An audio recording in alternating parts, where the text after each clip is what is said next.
దేవుని యొక్క ఆ యొక్క ఆత్మచేత నింపబడి వాళ్ళు ప్రవశిస్తున్నారో ఆ మందిరము కట్టడానికి సమాప్తమైందంట. పిల్లలు గమనించండి, అంతవరకు వాళ్ళు పని చేస్తున్నారు, ఇంజనీర్లు ఉన్నారు, ప్లాన్ చేస్తున్నారు, మరి చాలా రకరకాలైనటువంటి పనులు జరుగుతున్నాయి.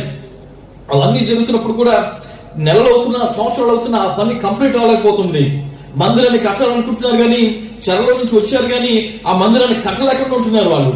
ఏంటి ప్రభు అని చెప్పేసి అంటే, ఇదిగో ప్రభు వాళ్ళకి చెప్తుంటున్నాడు, మీరు ప్రవక్తలు తీసుకునండి, వాళ్ళ చేత మీరు ప్రొఫెసర్ చేయించండి అని చెప్పేసి అంటే వాడు వచ్చి ప్రవచిస్తుంటున్నారు. ఏమని ప్రవచిస్తున్నారు? ఇదిగో సైన్యములకు అధిపతి యెహోవా మన దేవుడు అంటున్నాడు, హల్లెలూయా.